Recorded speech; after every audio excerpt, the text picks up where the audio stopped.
Hello everyone, I welcome you all to this amazing platform. I'm Bhumika Prajapati. So हमारी previous year question की series चल रही है. हम एसएससी सीजीएल सीएचएसएल एंड जो भी वनडे एग्जाम्स में पूछे गए क्वेश्चंस है उन्हें one by one topic by topic discuss करें, राइट. सो आज का जो हमारा टॉपिक है वो बुद्धिज्म के ऊपर है. तो बुद्धिज्म से रिलेटेड जितने भी क्वेश्चंस पूछे गए एग्जाम में सभी को कंपाइल किया गया है. सभी इंपॉर्टेंट क्वेश्चन यहाँ पे कवर किए गए हैं. So without waste any time हमारा आज का लेक्चर हम लोग स्टार्ट करते हैं. चलिए, मेक श्योर कि लेक्चर को एंड तक देखिएगा. ये लेक्चर आपके एग्जाम पॉइंट ऑफ व्यू से बहुत ज्यादा इंपॉर्टेंट है. ओके, चलिए स्टार्ट करते हैं हमारे फर्स्ट क्वेश्चन के साथ. हमारा फर्स्ट क्वेश्चन है, where did lord Buddha breath his last. ठीक है, उन्होंने अपनी अंतिम सांसें जो है कहाँ पे ली थी, क्वेश्चन ये पूछा गया है. तो उन्होंने जो उनकी जब मृत्यु हुई थी उस इवेंट को जो है बुद्धिज्म में महापरिनिर्वाण कहा जाता है. एक चीज तो आप लोग यहाँ से क्या याद रख लेंगे, ये कर लेंगे. ठीक है, कि बुद्धिज्म में गौतम बुद्ध की जब मृत्यु हुई है उस इवेंट को क्या कहा गया है, महापरिनिर्वाण कहा गया है. अब यहाँ पे पूछा है कि इनकी मृत्यु कहाँ पर हुई थी, राइट. इन्होंने अपनी अंतिम सांसें कहाँ पर ली थी, तो उन्होंने ली थी कुशीनगर में, राइट. तो इसका करेक्ट आंसर हो जाएगा ऑप्शन 4. यहीं पर हम लोग जैनिज्म के डिस्कस कर चुके हैं. तो जैनिज्म में हमने किसके बारे में देखा था, महावीर स्वामी के बारे में देखा था. और महावीर स्वामी ने अपनी अंतिम सांसें कहाँ ली थी, तो उन्होंने ली थी पावापुरी में. क्लियर है, यहाँ पर बातें समझ में. नेक्स्ट क्वेश्चन की तरफ बढ़ते हैं. तो इसका करेक्ट आंसर हो जाएगा कुशीनगर. नेक्स्ट क्वेश्चन की तरफ बढ़ते हैं. On the bank of which river Gautam Buddha attend enlightenment. तो इनको ज्ञान की प्राप्ति जो है कौन सी रिवर के बैंक पर हुई थी, तो इसका करेक्ट आंसर हो जाएगा निरंजना. ठीक है, निरंजना बैंक साल ट्री के नीचे, राइट. वहीं हमने जैनिज्म में क्या पढ़ा था, जैनिज्म में हमने देखा था पीपल के पेड़ के नीचे, पीपल ट्री के नीचे जिम्बिक ग्राम एंड रिजुपालिका रिवर.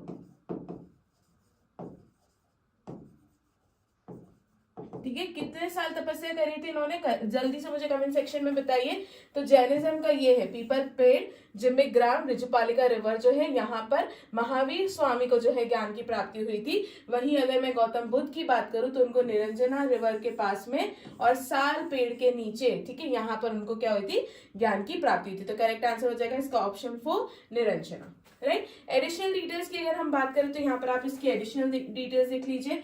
तो इनको कौन सी रात को हुई थी, तो इनकी वैशाख पूर्णिमा की रात को क्या हुई थी, इनको ज्ञान की प्राप्ति हुई थी पीपल के पेड़ के नीचे. और उस पेड़ को अब जो है बोधि ट्री के नाम से जाना जाता है. तो इस बोधि ट्री को किसने कट कर दिया था, इसका भी जवाब आप लोग मुझे कहाँ पे देंगे, कमेंट सेक्शन में. ठीक है, चलिए बढ़ते हैं नेक्स्ट क्वेश्चन की तरफ. हमारा question number 3, Where is the world largest monolithic statue of Buddha has been installed. तो वर्ल्ड का सबसे बड़ा मोनोलिथिक, मोनोलिथिक मतलब जो एक स्टोन से बना है.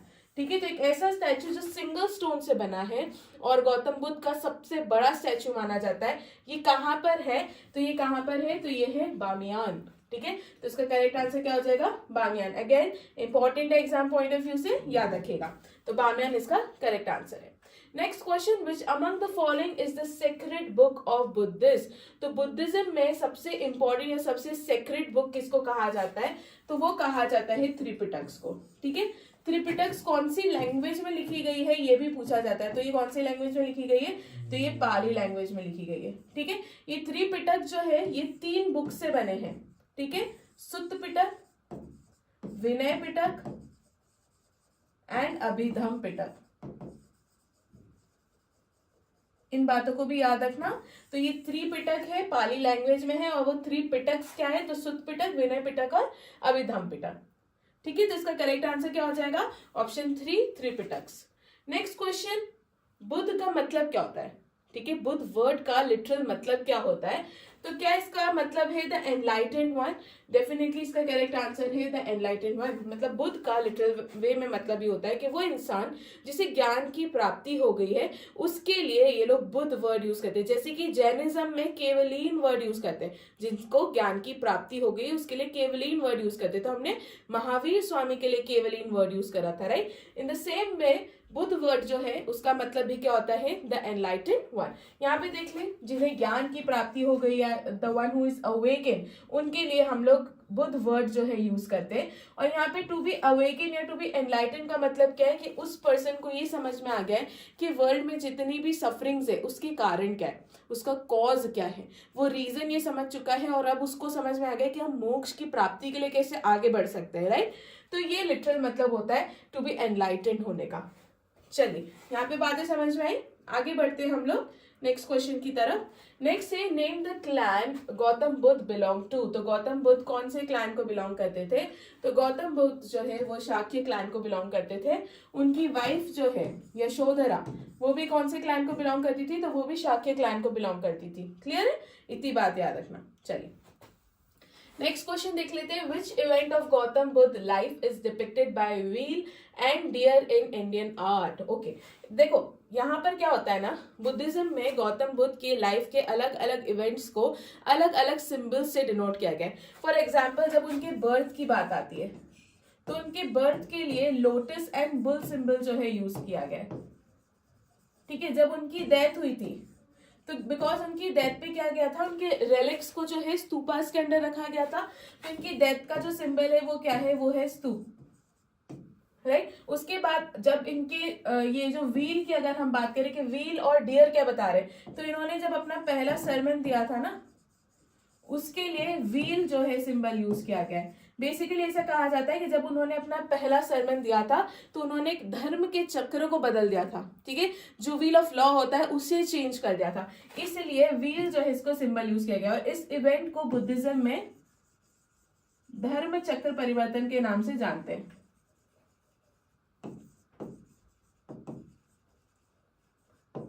ठीक है, तो ये कुछ अलग अलग सिंबल्स है जो कि उनकी लाइफ से एसोसिएटेड है। जैसे कि जब उन्होंने घर त्यागा था तो उसके लिए क्या सिंबल यूज किया है, तो उसके लिए उन्होंने हॉर्स सिंबल यूज किया है, बिकॉज उन घोड़े पे बैठकर जो है उन्होंने अपना घर त्यागा था। तो इसके लिए बुद्धिज्म में उनके जो घर त्यागने का जो डिपार्चर था उनका घर से, उसके लिए कौन सा सिंबल यूज किया गया है, हॉर्स। ठीक है, तो इतनी बातें याद रखना। बट यहाँ पे व्हील एंड डियर की बात की गई है, तो उनकी जो पहली प्रीचिंग थी, उनका जो पहला सरमन था उसके लिए यूज किया गया है व्हील सिंबल, जिसे धर्म चक्र परिवर्तन भी कहा जाता है। ठीक है, बातें क्लियर है यहाँ तक? तो करेक्ट आंसर हो जाएगा इनका फर्स्ट प्रीचिंग। अब यहाँ पे देख लो, आपको ये सारी चीजें देखने को मिल जाएगी। जैसे कि उनका जब जन्म हुआ था गौतम बुद्ध का, ये चीज वैसे मैं आप लोगों को बता चुकी हूँ, जब उनका जन्म हुआ था, बर्थ लिखा है ना, अगर ये पिक्चर क्लियर ना हो तो उसके लिए लोटस सिंबल यूज किया गया है। ठीक है, ग्रेट डिपार्चर जब उन्होंने घर त्यागा था उसके लिए कौन सा सिंबल है, तो उसके लिए हॉर्स सिंबल यूज कर रखा है। एनलाइटनमेंट, ठीक है, जब उनको ज्ञान की प्राप्ति हुई थी तो एनलाइटनमेंट के लिए कौन सा सिंबल ये लोग यूज कर रहे हैं, बोधि ट्री, बिकॉज इसी पेड़ के नीचे उनको ज्ञान की प्राप्ति हुई थी। फर्स्ट सरमन तो वो अभी हम लोग देख लिए, उसके लिए कौन सा सिंबल यूज कर रहे हैं, व्हील। और उसके बाद महापरिनिर्वाण, बेसिकली जिस तरीके से हम लोग जब उन्होंने उनका पहला सरमन दिया था, इसको हम क्या बोलते हैं, धर्मचक्र परिवर्तन के नाम से जानते हैं। सिमिलरली उनकी जो मृत्यु है उसको बुद्धिज्म में महापरिनिर्वाण कहा जाता है। ठीक है, तो उसके लिए क्या है, कौन सा सिंबल यूज कर रहे हैं ये लोग, तो स्तूपास यूज कर रहे हैं, बिकॉज यहीं पर गौतम बुद्ध के क्या रखे गए हैं, रेलिक्स रखे गए हैं। ठीक है, क्लियर है यहाँ तक बातें?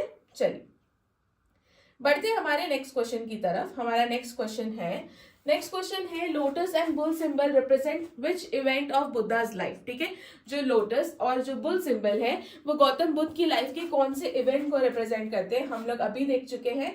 वो गौतम बुद्ध की लाइफ के बर्थ के इवेंट को क्या करते हैं, रिप्रेजेंट करते हैं। महापरिनिर्वाण जो कि उनकी मृत्यु को कहा जाता है, इसमें कौन सा सिंबल यूज किया गया है, तो इसमें स्तूपास यूज करेंगे, तो याद रखिएगा। ठीक है, और फर्स्ट प्रीचिंग में क्या है, तो फर्स्ट प्रीचिंग में व्हील है। चलिए नेक्स्ट क्वेश्चन की तरफ आगे बढ़ते हैं। हमारा नेक्स्ट क्वेश्चन हो जाएगा, नेक्स्ट क्वेश्चन से पहले ये सारी डिटेल्स आपको यहाँ पर देखने को मिल जाएगी। वहां पे शायद पिक्चर क्लियर नहीं थी, यहाँ पे मैंने टेबल ऐड कर दी। ठीक है, फिर से देख लो, birth, lotus and bull, Bodhi tree के नीचे ज्ञान की प्राप्ति हुई थी, हॉर्स पे उन्होंने अपना घर छोड़ा था, हॉर्स पे बैठकर।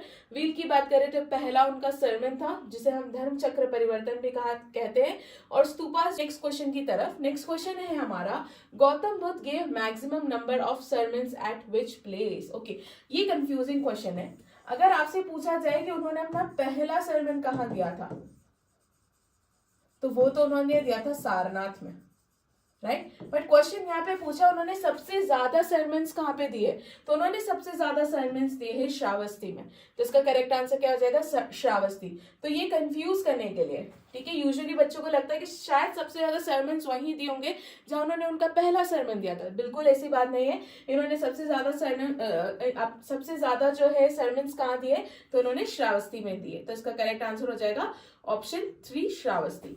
Next question, the standing statue of Gautam Buddha, ये किसके पीरियड में बना है, तो ये जो स्टैंडिंग स्टैच्यू है इसे हम गांधर स्कूल ऑफ आर्ट कहते हैं। ये गांधर स्कूल ऑफ आर्ट जो है कुषाण पीरियड में, कनिष्क के टाइम पर काफी ज्यादा डेवलप हुआ था। तो गौतम बुद्ध की स्टैंडिंग स्टैच्यू किस पीरियड में बनी है, तो बनी है कुषाण पीरियड में, तो ये चीज भी आप लोग याद रखिएगा, करेक्ट आंसर हो जाएगा इसका कुषाण पीरियड। और कुषाण पीरियड में भी कनिष्क जब रूल कर रहे थे उनके टाइम पर पर्टिकुलरली ये स्कूल ऑफ आर्ट क्या हुआ था, काफी ज्यादा डेवलप हुआ था। यहाँ पर देख लीजिए, the Gandhara school of art flourished in India Kushan period में, ठीक है, पर्टिकुलरली अगर मैं बात करूं तो कनिष्क जब रूल कर रहे थे तब जो है ये काफी ज्यादा डेवलप हुआ था।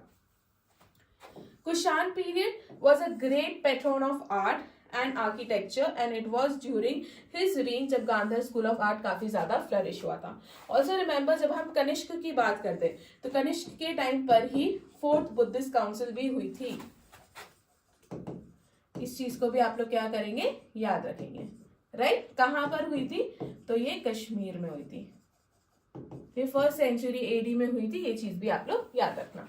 चलिए बढ़ते हैं नेक्स्ट क्वेश्चन की तरफ। आई होप यहां तक सारी बातें आप लोगों को समझ में आई होगी। अब देख लेते हैं हमारा next question, match the following, ठीक है। अब यहाँ पर कुछ टर्म्स दे रखे, यहाँ पर कुछ एक्सप्लेनेशन दे रखे। अब आपको इन टर्म्स को उन एक्सप्लेनेशन से क्या करना है, मैच करना है। सबसे पहले कहा है अभिधम पिटक। अभिधम पिटक बेसिकली गौतम बुद्ध की जितनी भी रिलीजियस टीचिंग्स थी ना उसका कंपाइलेशन था। तो इसका की टर्म क्या है, तो रिलीजियस टीचिंग्स, ठीक है। तो रिलीजियस टीचिंग्स ढूंढ लीजिए, कहां पर आपको देखने को मिल रहा है एक्सप्लेनेशन में, तो ये रहा लास्ट ऑप्शन। तो गौतम बुद्ध की जितनी भी रिलीजियस टीचिंग्स थी वो हमें कहां पर देखने को मिलती है, अभिधम पिटक में, तो इसका करेक्ट आंसर हो जाएगा ऑप्शन डी। इसके बाद सुत्त पिटक कहा गया। सुत्त पिटक में जितनी भी डॉक्ट्राइन्स है, जो भी एथिक्स है गौतम बुद्ध के, वो सारी चीजें, वो सारे मैटर्स हमें देखने को मिलते हैं। तो इसका कीवर्ड है डॉक्ट्राइन्स। बुद्धिज्म के जो भी डॉक्ट्राइन्स है, बुद्धा की जो भी बातें हैं, जो भी सेइंग है, वो सारी चीजें जो है हमें देखने को मिलती है। तो मैटर्स ऑफ डॉक्ट्राइन ये रहा, तो इसका करेक्ट क्या हो जाएगा, option A, right. Vinaya Pitaka की बात करें तो विनय पिटक ये रूल्स है, ठीक है। जो भी मॉन्क्स वहां पे काम करते थे उनके लिए एक रूल बुक हुआ करती थी। तो विनय पिटक क्या है, ये रूल्स है। तो रूल्स ऑफ मॉन्क ऑर्डर ये रहा, मोनेस्टिक कोड्स भी इसे कहा जाता है, तो इसका हो जाएगा बी। इसके बाद महासंघिका की बात करें तो महासंघिका में जो भी कम्युनिटी के मेंबर्स थे, मेंबर्स ऑफ ग्रेट कम्युनिटी, वो महासंघिका, महासंघ से समझ में आ रहा है, संघ मतलब कम्युनिटी और ग्रेट कम्युनिटी, महा मतलब ग्रेट कम्युनिटी, तो ग्रेट कम्युनिटी के मेंबर्स महासंघिका हो जाएगा। क्लियर है, तो यहाँ पर बातें समझ में आई। बढ़ते हैं नेक्स्ट क्वेश्चन की तरफ। यहाँ पर जो है आपको आंसर देखने को मिल जाएगा। क्वेश्चन बढ़ने से पहले यहाँ पर जो एडिशनल डिटेल दे रखी है ये आप लोगों के लिए बहुत इंपॉर्टेंट है। आप मतलब तो समझ गए, बट कौन सी बुक किसने कंपाइल करी थी वो भी इंपॉर्टेंट है। सुत्त पिटक की अगर हम बात करें तो आनंद ने कंपाइल करी थी, आनंदा ने। विनय पिटक की बात करें तो उपाली ने कंपाइल करी थी, और अभिधम पिटक की अगर हम बात करें तो मोगली पुत्र टिस ने इसको क्या करा था, कंपाइल करा था। ओके, चल याद रखना, सुत्त पिटक हो गया हमारा आनंदा, विनय पिटक उपाली हो गया, और अभिधम पिटक जो है वो हो गए मोगलीपुत्र टिस। चल next question, who was the author of Buddha चरित्र। बुद्ध चरित्र बुक जो है इसके ऑथर कौन है, तो इसका करेक्ट आंसर है अश्वघोष। अश्वघोष बुद्ध चरित्र बुक के क्या है, ऑथर है। याद रखेंगे आप लोग, तो इसका करेक्ट आंसर क्या हो जाएगा, अश्वघोष।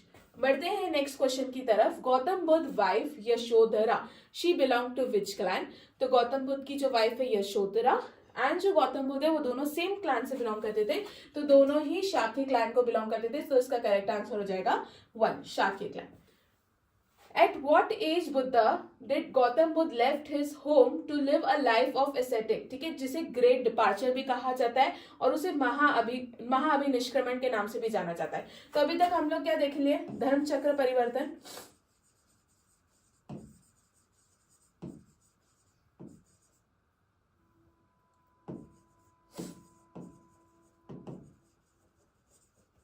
ठीक है, फिर हम लोगों ने क्या देख लिया, महापरिनिर्वाण।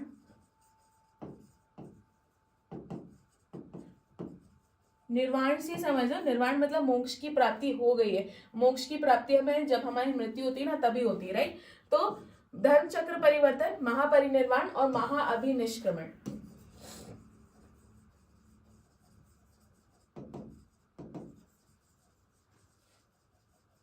ठीक है, तो महाअभिनिष्क्रमण जो है, जब उन्होंने घर छोड़ा था, जब उन्होंने घर त्यागा था, जिसे ग्रेट डिपार्चर भी कहा जाता है, उस इवेंट को कहा जाता है बुद्धिज्म में। ठीक है, धर्म चक्र परिवर्तन, जब इन्होंने अपना पहला सरमन दिया था, उसे कहा जाता है बुद्धिज्म में। धर्म चक्र परिवर्तन का के लिए यूज किया गया, जो उन्होंने अपना पहला सरमन दिया था उसके लिए। और महापरिनिर्वाण, जब उनकी मृत्यु हुई थी, उसके लिए इस टर्म को यूज किया गया। तो ये अलग अलग टर्म्स है, वर्ड्स है, जो कि बुद्धिज्म में, बुद्धिज्म के अलग अलग, गौतम बुद्ध के अलग अलग इवेंट्स को रिप्रेजेंट करने के लिए यूज किए जाते हैं। तो महाअभिनिष्क्रमण, ग्रेट डिपार्चर, फर्स्ट सरमन, धर्म चक्र परिवर्तन, और जब उनकी मृत्यु हुई थी उसे महापरिनिर्वाण कहा जाता है। ठीक है, यहाँ तक बातें क्लियर है। अब यहाँ पर उन्होंने घर कब छोड़ा था, वो कितने साल के थे, तो ही वॉज 29 years old। ठीक है, वहीं जब हम महावीर स्वामी की बात करते तो वो 30 साल के थे। ठीक है, तो ये भी चीज आप लोग याद रखना, ये एजेस क्या होती है ना, महावीर स्वामी और गौतम बुद्ध की कंफ्यूजिंग होती है, तो इसलिए साइड बाय साइड पढ़ते चलिए। तो करेक्ट आंसर क्या हो जाएगा इसका, 29 years, that is option A. Next question, question number 16। Question 16 है, Gautam Buddha had foretold the reasons for destruction of Patliputra. Which of the following was not included among the reasons that he mentioned? तो इन्होंने पहले से ही reasons बता दिए थे कि पाटलिपुत्र का डिस्ट्रक्शन होगा, और वो reasons क्या क्या थे वो आप देख लीजिए। फायर के बारे में उन्होंने बोला था कि इंटरनल स्ट्राइफ बहुत ज्यादा रहेगा। उन्होंने कहा था कि यहाँ पे फ्लड आने की भी संभावना है। तो ये सब क्या थी, भविष्यवाणी थी जो उन्होंने करी थी। बट क्या उन्होंने अर्थक्वेक के बारे में बोला था? बिल्कुल नहीं, उन्होंने अर्थक्वेक का जिक्र नहीं करा था। तो इसका करेक्ट आंसर हो जाएगा ऑप्शन 3, अर्थक्वेक। नेक्स्ट क्वेश्चन देख लेते हैं। नेक्स्ट क्वेश्चन है हमारा, why was Buddhism originated? Buddhism का ओरिजिन क्यों हुआ था?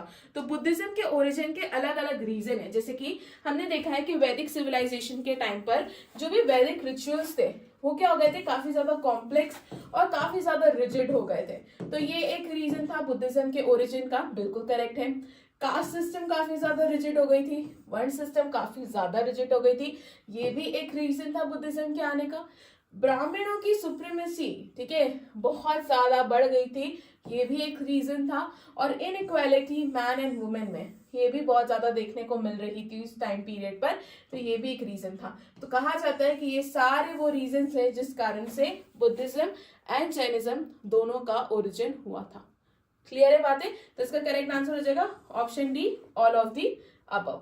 ओके, नेक्स्ट क्वेश्चन की तरफ आगे बढ़ते हैं हम। हमारा नेक्स्ट क्वेश्चन है, where did Gautam Buddha delivered his first sermon, जिसे हम धर्म चक्र परिवर्तन कहते हैं। तो मैं आपको स्टार्टिंग में बता दी हूँ। तो पहला सरमन सारनाथ, मैक्सिमम सरमन श्रावस्ती।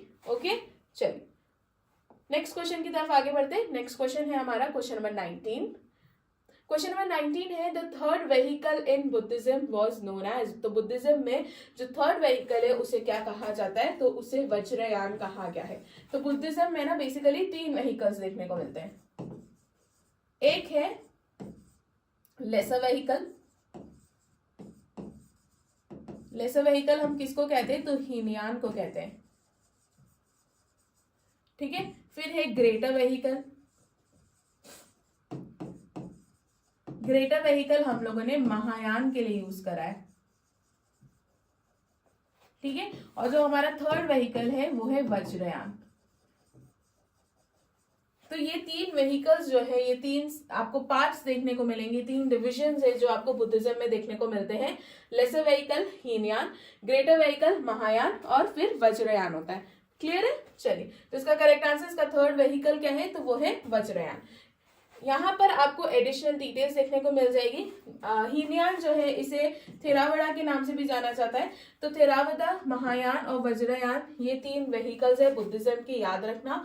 मैं जब वज्रयान की बात करती हूँ तो वज्रयान कॉम्प्लेक्स फिलोसॉफिकल और रिचुअल सिस्टम के ऊपर बेस्ड है, और ये एक रास्ता बताता है। डेफिनेटली हर व्हीकल जो है रास्ता बताती है कि किस तरीके से आप लोग मोक्ष की तरफ आगे बढ़ सकते हैं। इसमें आपको बस आप ये याद रखना कि जो वज्रयान है उसमें आपको कॉम्प्लेक्स फिलोसॉफिकल और रिचुअल सिस्टम देखने को मिलेंगे।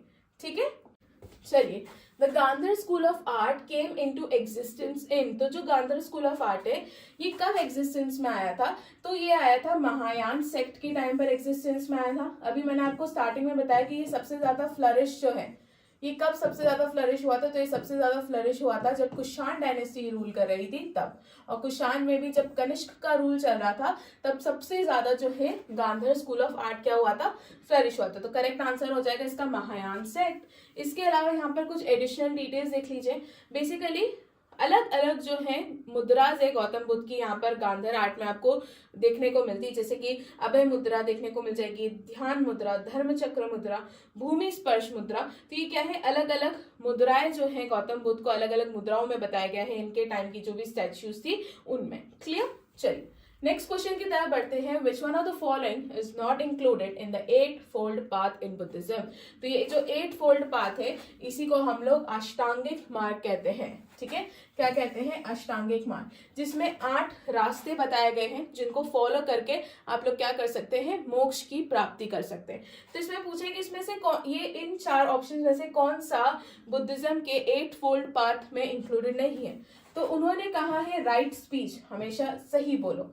राइट डिटर्मिनेशन, आपका डिटर्मिनेशन है वो सही होना चाहिए। राइट डिजायर, तो क्या बुद्धिज्म ने कभी भी डिजायर की बात की है? उन्होंने तो हमेशा डिजायर को त्यागने को बोला है, राइट? तो राइट डिजायर इसका करेक्ट आंसर हो जाएगा। राइट डिजायर हमारे 8 फोल्ड पाथ में इंक्लूडेड नहीं है, तो करेक्ट आंसर क्या हो जाएगा? Right Dzire. अब यहाँ पर देख लीजिए हमारा 8 फोल्ड पाथ जो है, हमारा जो अष्टांगिक मार्ग है वो क्या है? इसकी ट्रिक है SDO मेला में। ठीक है, SDO मेले में।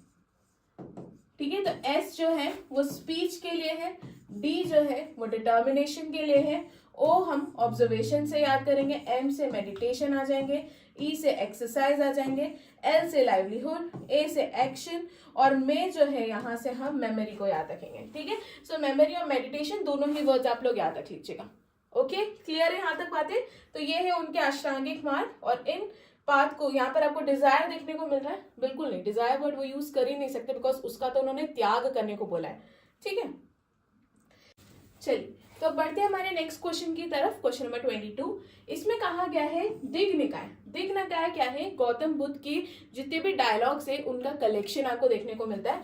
तो यहाँ पर गौतम बुद्ध के सभी डायलॉग्स का कलेक्शन देखने को मिलता है, that is absolutely correct. Dipavamsa की बात करें तो ये श्रीलंकन रिकॉर्ड्स है। दीपवंसा एंड महावंसा दोनों ही श्रीलंकन रिकॉर्ड्स है, या सिलोनिक्स टेक्स्ट आप इसे कह सकते हो। तो दीपवंसा के बारे में भी करेक्ट बताया गया है। जातक स्टोरीज की बात करें तो यहाँ पर गौतम बुद्ध के प्रीवियस बर्थ की इंफॉर्मेशन हमें देखने को मिलती है, ये बात भी बिल्कुल करेक्ट है। तो यहाँ पर क्या है, 1, 2 एंड 3 तीनों ही स्टेटमेंट्स करेक्ट है, तो ऑल ऑफ द अबव इसका क्या हो जाएगा? करेक्ट आंसर हो जाएगा। नेक्स्ट क्वेश्चन की तरफ आगे बढ़ते हैं। नेक्स्ट क्वेश्चन है which among the following Buddhist literature tells about the dialect between Milinda and Nagasena? ठीक है, मियांडर और नागसेन के बीच में जो डायलॉग हुआ था उसकी इंफॉर्मेशन हमें मिलिंद पनहुन बुक से मिलती है, तो ये चीज भी याद रखना। तो यहाँ पर हमको मियांडर एंड नागसेन इनके बीच में जो भी डायलॉग्स हुए थे उसकी इंफॉर्मेशन देखने को मिलती है।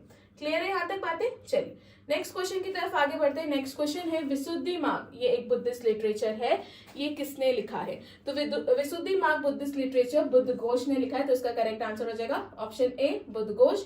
इन्होंने विशुद्धि मार्ग बुक लिखी है। The first Buddhist council was held in which of the following site? तो जो पहली बुद्धिस्ट काउंसिल है ये हुई थी राजगृह में। ये कब हुई थी? तो 483 BC में हुई थी। किसके टाइम पर हुई थी? ठीक है, तो ये हुई थी अजातशत्रु के टाइम पर, और कहां पर हुई थी? तो राजगृह में हुई थी। ठीक है, तो इतनी बातें आप लोग याद रखेगा। अब हम क्विकली जो है एक बार जो हमारी चारों काउंसिल है उसके बारे में देख लेते हैं। फर्स्ट काउंसिल अजातशत्रु राजगृह, महाकश्यप इसके चेयरमैन थे, 483 BC में हुई थी। उसके 100 साल बाद 383 BC में हमारी सेकंड बुद्धिस्ट काउंसिल हुई थी। सब्बकामी जो है इसके चेयरमैन थे, वैशाली में हुई थी, काल अशोक के टाइम पर हुई थी, सेकंड बुद्धिस्ट काउंसिल थी।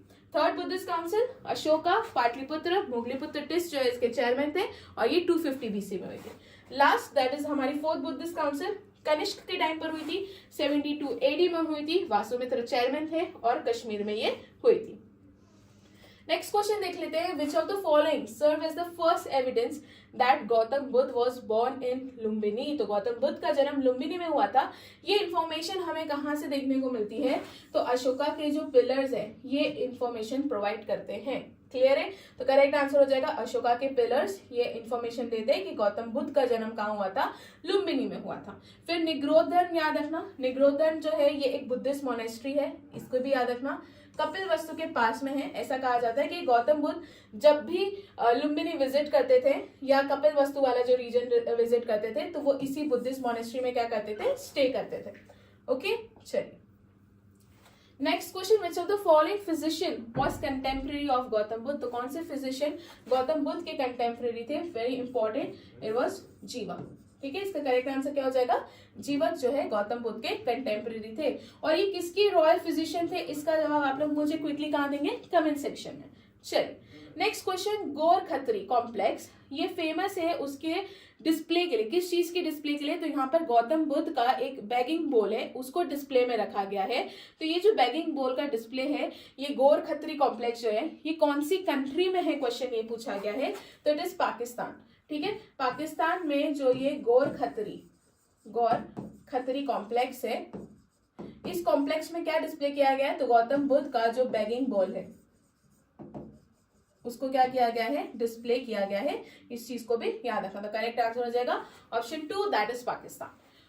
Who among the following was the king of Magध at the time of Mahaparinirvan, that is जब गौतम बुद्ध की मृत्यु हुई थी उस समय मगध के रूलर कौन थे, तो वो थे अजातशत्रु। 483 बीसी में इन्होंने ही पहली बुद्धिस्ट काउंसिल क्या करी थी, हेल्ड करी थी। क्लियर है, इसी के साथ आ जाता है हमारा लास्ट क्वेश्चन। हमारा लास्ट क्वेश्चन आपसे पूछा गया है कि हमें हीनयान बुद्धिज्म से रिलेटेड स्टेटमेंट्स को चेक करना है। तो क्या हीनयान बुद्धिज्म का मतलब ग्रेटर वेहिकल होता है, बिल्कुल नहीं। हीनयान बुद्धिज्म का मतलब होता है लेसर वेहिकल। ठीक है, हीनयान बुद्धिज्म का क्या मतलब है, लेसर वेहिकल। तो ये स्टेटमेंट हमारा गलत हो जाएगा। They didn't believe in idol worship, बिल्कुल सही है। हीनयान बुद्धिज्म के लोग आइडल वर्शिप में बिलीव नहीं करते थे, वो गौतम बुद्ध को एक इंटेलेक्चुअल मानते थे, भगवान नहीं मानते थे। ये स्टेटमेंट भी करेक्ट है। और इनकी लैंग्वेज क्या थी, तो ये पाली लैंग्वेज थी। तो ये सेकंड, थर्ड एंड फोर्थ ये तीनों स्टेटमेंट करेक्ट है। फर्स्ट हमारा गलत हो जाएगा। तो second, third and fourth option B इसका क्या हो गया, करेक्ट आंसर हो गया। क्लियर, तो ये इसका करेक्ट आंसर हो गया। आगे बढ़ते हैं, हमारा क्वेश्चन ऑफ द डे आ जाएगा। क्वेश्चन ऑफ द डे का जवाब आप लोग मुझे देंगे कमेंट सेक्शन में। क्वेश्चन ऑफ द डे पूछा गया है कि त्रिपिटक कौन सी लैंग्वेज में लिखी गई है, त्रिपिटक कौन सी लैंग्वेज में लिखी गई है, इसका जवाब आप लोग मुझे कहाँ देंगे, कमेंट सेक्शन में। इसी के साथ हमारा आज का लेक्चर खत्म होता है एंड आई होप आप लोगों को सारी चीजें समझ आई होगी एंड कोई डाउट नहीं होगा। अगर आपको कोई भी डाउट है, कोई भी क्वेश्चन है, कोई भी क्वेरीज है तो आप लोग मुझसे कमेंट सेक्शन में पूछ सकते हैं। Okay, so thank you so much, मिलते हैं नेक्स्ट लेक्चर में।